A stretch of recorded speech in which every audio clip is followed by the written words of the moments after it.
How to stop overthinking during lockdown. And actually, not just during lockdown, but during any difficult, uncertain circumstance. How to stop overthinking and come back to balance, come back to flow. So that's what I will be talking about in this video.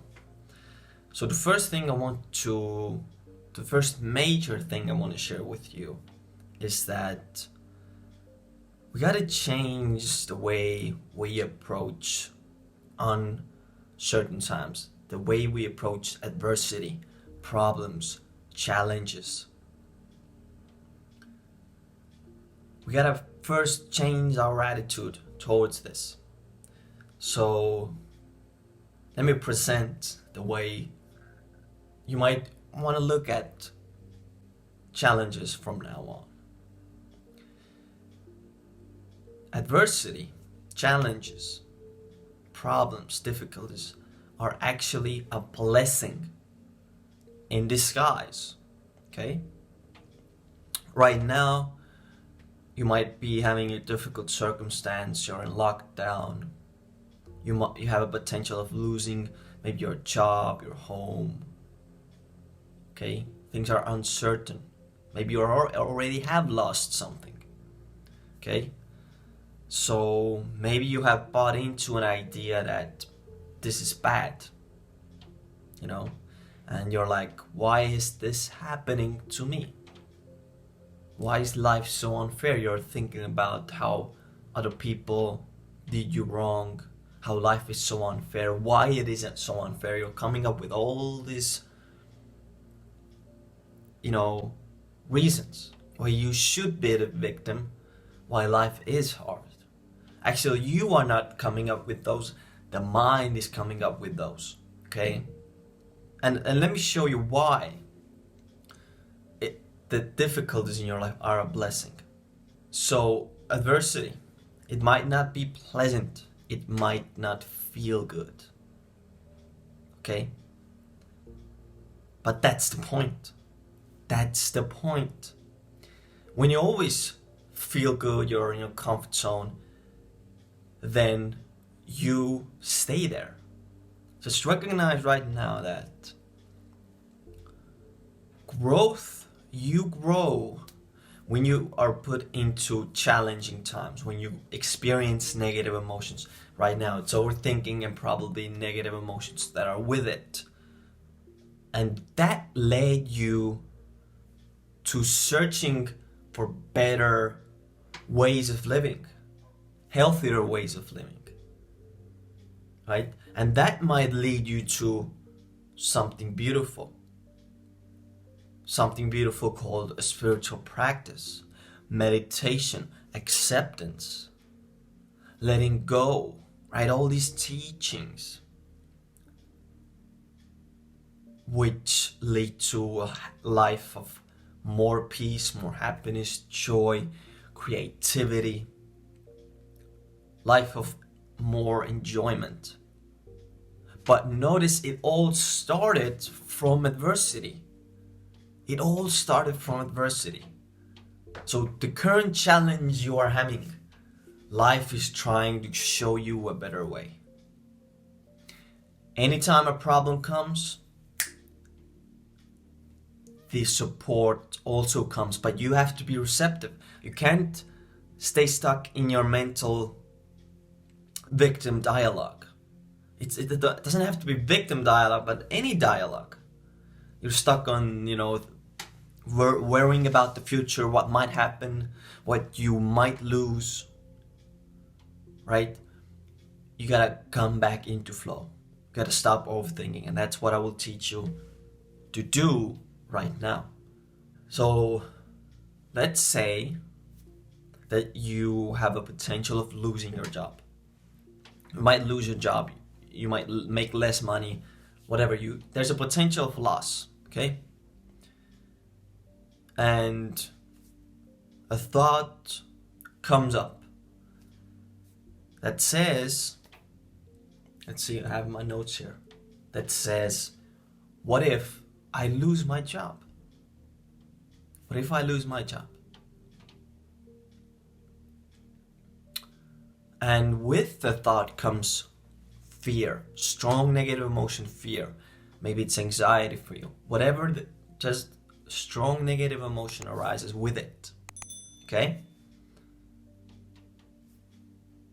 And the number one reason we start overthinking is we believe so much in the thought that arises. We just believe in it. Like, this is my voice. This is like important. I have to think this. Like, so much belief is in that thought. That's the number one problem here. And I will get to the solution right away. So the solution is start becoming aware of these thoughts. Start becoming aware how the mind operates. It is afraid of losing. The mind is afraid, not you. The mind is afraid of losing. Okay? So the main key is attention. What you do with your attention is everything. You see, if you buy into the first thought that is saying, what if I lose my job? And there's belief in that. The thought arises and you believe in, you become the thought. And the next thought comes, okay, what if I'm not able to pay the rent or buy food? What if I have to sell my house, sell my car? What if I lose those things? I'm not, like, the ego feels like it's losing itself. It's gonna die, right? All these thoughts will start coming up of potential circumstances, but it's all imaginary. Most of these things probably never happen.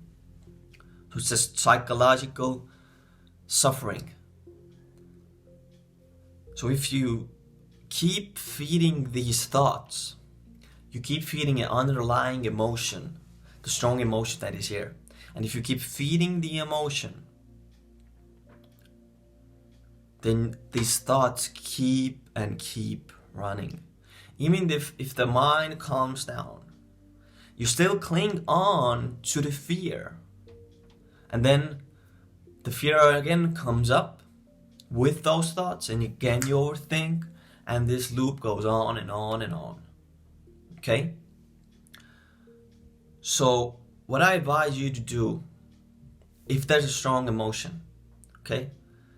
If there's a strong emotion, the observing of the mind is not that easy when there's a strong emotion there. The best thing to do is focus on dissolving the emotion itself. But don't actually focus on dissolving the emotion, focus on the emotion itself. So you're learning here to be with experience as it is, okay? You're turning your attention to the emotion. You're seeing how does the emotion feel. Your attention is on the emotion. Your attention is the master key. It's the master key. And you have to train the attention. Okay? It's about training the attention. Don't expect to do it once and then see the results of, you're able to let go of the fear, which feeds a lot of these thoughts. You're able to start observing these thoughts, not giving to these thoughts. No, it will still happen. Don't strive for perfection. Strive to do your best. Your best might not be that you're most of the time able to disengage from thoughts. Maybe your best is, every 5 minutes you're able to disengage from one thought. That's your best. But it will start increasing. Gotta stay persistent. Gotta stay disciplined. That's the key. So the process that I described, right? Holding the attention on the emotion. Allowing the emotion to be. You don't have to love the emotion. You don't have to love the circumstance. Simply be with the emotion. If your attention goes on to thinking or on to these fearful thoughts, you simply bring your attention back to the emotion and just be with the emotion, whether it's anxiety, whether it's fear, whether it's anger, frustration, irritation, worrying. You dissolve the underlying emotion, and then you dissolve a lot of the overthinking. Because the fear is what is fueling these thoughts. It's what gives those thoughts the ability to pull you into identification, to pull you into thinking those thoughts. The emotion is fueling that, most of it. So that's the number one practice, the practice of acceptance. The letting go technique, that's all the same thing. Letting go equals acceptance, okay? And even if the mind is like coming up with thoughts, oh, but this is not working. I can't do this. How long do I have to do this for this emotion to dissolve? Practice. Even with this thought, it gets subtle, right? The mind has its layers of subtlety, right? It's a subtle game, but it's a fun game. That's the fun part. You start seeing those subtle layers and you start becoming more free and free. So it's a fun game. Enjoy the right? Don't suffer it. Enjoy it. So you're on emotion, thoughts coming back to the emotion again and again and again. It might take hours, days, a couple of minutes. Who knows how long it takes to dissolve the emotion. The truth is, when you're actually in acceptance with the attention, there's no need to change it, get rid of the emotion. So that's the key. Simply, your attention is on the emotion. Not feeding the story, not creating suffering, unnecessary activity out of fear, out of the need to protect what you already have. Just unnecessary. And that's how you step into flow. That's how you start to flow with life. That's when solutions naturally come. That's how experience naturally flows. Harmony comes into your experience. It might not happen immediately. Don't chase harmony. It comes when it needs to come. It comes when you're not chasing harmony. So the key is to be inwardly free, regardless of what is happening outwardly, because that's actually freedom.